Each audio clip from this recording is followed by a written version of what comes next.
I got a video suggestion from a viewer, and the suggestion was that I made a little video talking about some tips and advice for new cabin builders. So somebody maybe this is their first time, they have no idea what they're doing, and I think I'm in a good position to talk about that because it's literally my first cabin, and I built it right off the top of my head.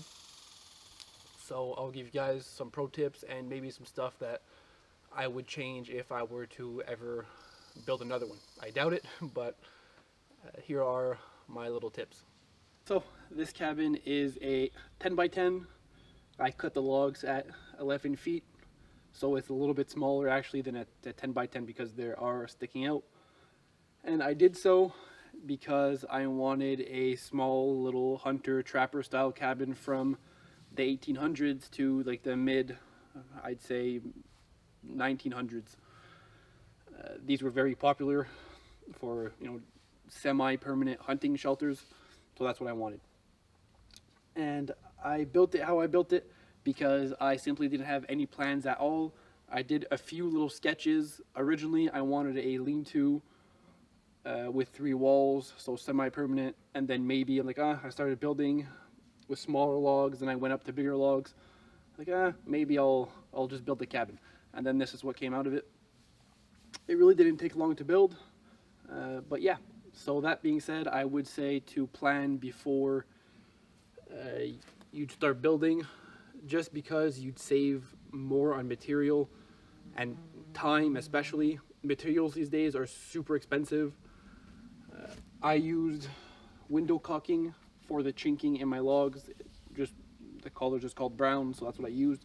I think it looks like mud, so it's a little bit, period correct.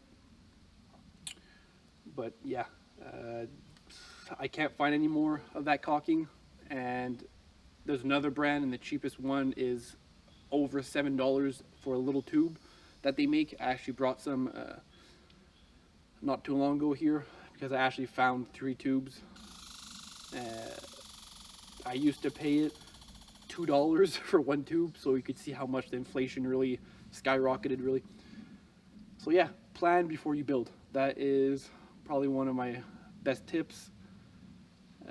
Just because you won't, let's say you waste materials, you'll cut a log and you'll say, oh, it's not the right one.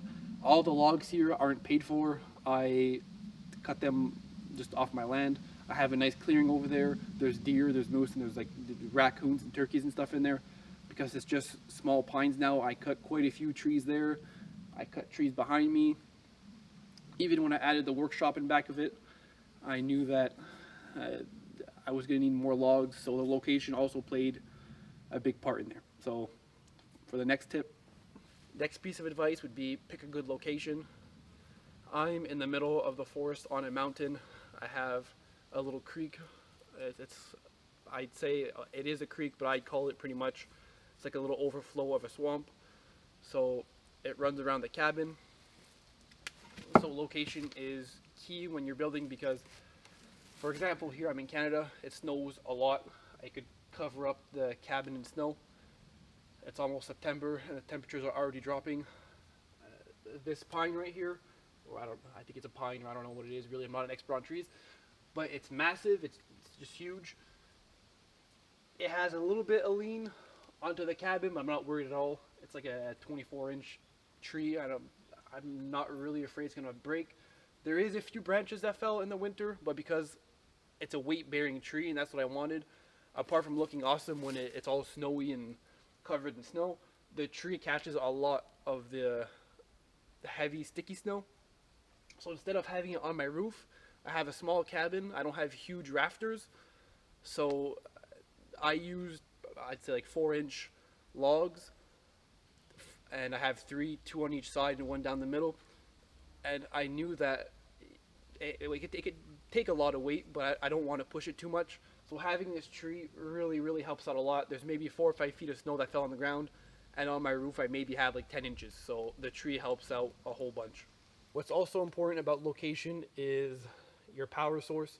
So if you want, let's say, power from a town, you'll need to be quite close because obviously the power lines need to reach you. If you want solar panels, or some type of self-sufficient power source, even if it's a windmill or a water generated power source, you'll need the appropriate locations. That's why location is super important.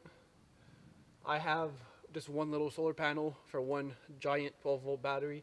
I would need minimum, I would like 3 solar panels and another 2 batteries, plus a small power generator, but the budget just won't allow it right now, so that's going to be in a few months or even years. Something else to consider would be your time and the money. So the time frame and the budget. Some people would say, oh, I'll just start building it and I'll work on it during my free time. These days, usually people don't really have a lot of free time. I built this, I want to say, I have a journal that I have everything down. I don't have it with me right now. But I believe it took to livable, like fireplace, everything in there, the bed, 24 days to build. But keep in mind, you say, oh, 24 days, less than a month. It took months because I started in April, I want to say. And I also have pictures to document everything. But I started in April and I finished maybe April or May, the year after. Because when there was snow, I couldn't really come, apart from snowshoeing, but with my snowshoes, I couldn't really carry any materials. And if I did, it wasn't a sleigh. And you're just sinking, so it's not really an optimal scenario. I didn't have my skidoo, I didn't have a snowmobile at that time. The ATV couldn't come, there was like 8 feet of snow. In the winter, there's easily in the swamp like snow up to my chest, so that's a problem. So now I have a skidoo for that. So something to consider if you have snow or there's high heat and you don't want to work in the heat, the time frame, you might have to cut out a couple weekends or a couple months that you won't be able to come, or even if it rains. So that caused issues, obviously. When I started building the walls, I didn't have a roof on it. I didn't want to have snow in the cabin. So I really had to hurry up and pretty much do, like in the 1800s, beat the winter. So I had to come here more often than not and literally carry like 2 planks on my shoulder, and it would snow. It'd be like in November, December, and it would be like 4 or 5 inches of snow. And I have pictures of the logs on the cabin, like on my rafters, and there'd be like 2 or 3 inches of snow. So I'd walk with planks back and forth until I would finally have a roof. But now that I took cedar, it's a little bit overkill because I have cedar planks, and then I have tar paper on top, and then I have tin on top of that. So there's no way it's gonna rot anytime soon. But the time frame what I'm talking about is that the cedar planks could have rotted if I would have just let the cabin be. Like if I would have just, life would have just took me somewhere else, let's say, and there'd be just exposed planks on the roof. So I had to hurry up. Once I got the roof, the planks set, I had to hurry up for part 2, putting on my tar paper. And then the tar paper, I wanted to put my tin on, but I couldn't because it was snowing, and I didn't want humidity in between the wood, the tar paper, and the tin. So that was all something to consider. So you kind of have to set yourself a time frame. That's it for time. So pretty much, now let's move on to the budget. You'll need tools. Keep in mind it is a log cabin. You're building it with natural materials. I did mine purely with a chainsaw. Not this one. I bought this one a few months ago. This is way bigger than what I had. I believe this is around like a 50cc. I built this cabin with a little Stihl MS-170. So it is it's the smallest really professional saw they have, I believe. It is a 30cc. I built the entire cabin with it. I have nothing bad to say about that little saw. It's fantastic. It never let me down. But it was minus 35 outside or plus 45. It doesn't matter. It always worked. So I got myself a little saw. I had it before building the cabin, but that helped a lot. I believe it was like 250 or 300 bucks. I used a saw and an axe. That's pretty much what I used. I got the axe as a gift. It's a little Hudson's Bay axe. I used to mark the logs with the axe and strike the head of the spikes to hold the logs together. So you have the tools to build it, but now you need everything to hold it together. So that all fits into the budget. So pretty much you need, I used 12-inch spikes, some rebar. The rebar was a bad idea, so don't use that. It always twists and stuff, so that's bad. So 12-inch spikes and lag bolts. Lag bolts by far the best, but you need something to drive those in. It's very, very hard to, if you have some 10 or 12-inch lag bolts, and they are very expensive. For 25, I believe it's around $50 or $70 here, so they are very expensive. It's hard to drive it in with a hand ratchet, so manual labor is very hard. That's why, obviously, just a good old buck saw would cut the logs just fine. It's also something to consider when people think of a log cabin. They look at, they picture a round log cabin like mine. It's just natural logs. But in other parts of some countries, some people actually, I think it's called hewing the logs. So you pretty much square them out.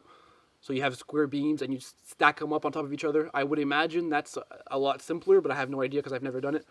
But it's probably a lot simpler. And yeah, if you want to square out some logs, if you're good with the chainsaw, then go ahead. But getting a straight cut with a saw with your hands is very hard. So maybe you want to know somebody maybe with a sawmill or buy yourself one, but those are extremely expensive. So yeah, it's all something to consider. Part of the budget. You need the tools, the fasteners, the chinking material. If you don't use like mud and soot and stuff, you don't make it naturally. Stuff to carry the logs also. So if you have an ATV, if you want to use your bare hands, I use my bare hands because the ATV back in the day when I built it in 2017, I think 2018, would not come here. The swamp was high, it was like a lake, so it was impossible to bring any type of machinery here. So the logs all got on the cabin with some good old elbow grease. I would have wished to just be able to bring a winch or anything, but I couldn't buy a portable winch. It's just way too expensive for me. So that's it for the budget part. Make sure to, if money's an issue, have what you need. It'll make your life just so much easier if you have a saw and just basic tools. So I moved around to this side of the cabin again for the next point because I just want to talk about this log right here because this is the last log we put on the cabin. I built like the flooring and the planks on the roof. I was alone, but to carry all of these logs, because they weigh literally hundreds if not thousands of pounds each because they're wet, you need help. So that's what I kind of ties into the budget part. If you don't have any machinery, the location you're using is a remote location, so you're just alone with yourself. Consider maybe bringing, I don't know, like a friend or something. My dad helped me to put the big logs up because this one here, I'm not sure if you could see it, but and this is pretty much chopped in half. This log is a good 10 to 12 inch log. It's the last log we put on top. There's no way alone, it's not physically possible. I don't have any tools. I didn't have any cables or winches to put this up at like 5 feet off the ground. There's no way. It's impossible. People, I know people will say, "Oh, you need like a lever and leverage," and it's just impossible. Log weighed like 1,500 pounds. So you're two people. You put one side up, you put the other side up on the other end, and then you hurry up to climb up and nail it down because it's swinging from side to side. So, like I said, I didn't have a plan. I kind of went off the top of my head. So, my dad kind of came to help me here in a hurry. So, moved into the inside of the cabin, just talk about size because it's all something to consider. Kind of goes into the planning, but size is a question I get a lot. What size is your cabin? I mentioned it before. It's a 10 by 10, cut the logs at 11 feet. So on the inside, it's even, I think it's like 9.8 or something. It's not 10 feet. My logs aren't all the same. I used rough logs. I cut them down myself. I debranched them myself with my saw, but mostly my axe. So nothing's perfect. It is roughly made. That's exactly what I wanted. So the size, something to consider. I have, you guys can't see it right now, but right there, I have my little bed with me. It's just an army cot. It does the job. Then again, I'm alone most of the time when I come here. That's if I don't have like a friend or my girlfriend. But if I'm two, I won't sleep here, obviously, just because I have a cot. Next is the fireplace. I'll give you guys a closer look at that. But also something to consider, and how are you going to bring, if there's no machinery, you only have your 2 legs to bring stuff. Another important point is to carry, it depends all on the weight you want to carry. So I'll give you guys a look at this fireplace. So this fireplace, it came out of an old log cabin that it's already on the property, probably from the late 1800s to like 1920s, 1930s. It's all hand hewn and everything, so I know it's pretty old. This thing, it was free. I found it, so I brought it here. But again, in the budget, fireplace, but also location comes to play because the size. Just a little tin or aluminum cam stove does the job 100% for in here. This isn't really any bigger than an ice fishing shack, so if you're familiar with that, they're sometimes 5x5s. They're very, very small. This is overkill for the cabin. It's way too hot, but it's also way, way, way inefficient. You always have to keep it fed with logs.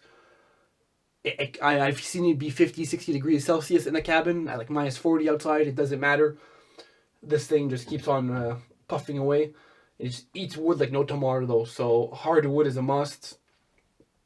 Now, that said, fireplace, your heat source, you have to bring it depending on the terrain and location, so that all ties in together. But now for your heat source, it's going to bring me to my other tip. So you guys right now are looking at the clearing that I was talking about. That's just a bird feeder that I did for squirrels and stuff. But right over there is a huge clearing.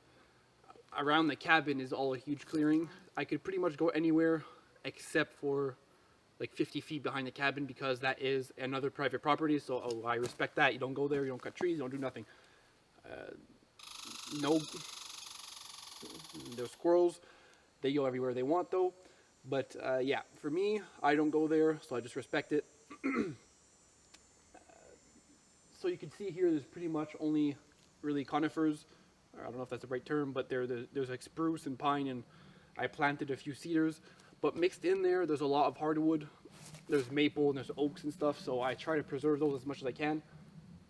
I don't know if you can see in the background, but there's also birch. Those are pretty rare. I kind of harvest their bark for fire starters. But the kind of trees and location also ties into that, is because you need heat. So if you don't have enough power to use electrical heating, you might want, well, also in case of a power outage, you want some type of heat source. So maybe pine, you don't want to use that. If you have a long chimney, it's going to really gum it up and it's going to mess up your chimney. And there's also a fire hazard. So hardwoods and the location you build your cabin will be really important for your heat source.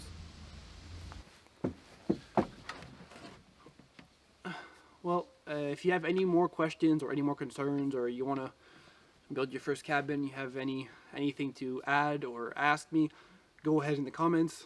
I think I covered pretty much the basics, the location, the budget, which is very important, the heat source, tied everything in. I guess the time it takes all depends how many you are and how motivated you are also. But yeah, this video wasn't really on how I built my cabin. It was more of a kind of how it could help others. So if you're interested, any other videos, let me know in the comments. So thank you. Thanks for watching. Comment, like, and subscribe. It really helps out a lot.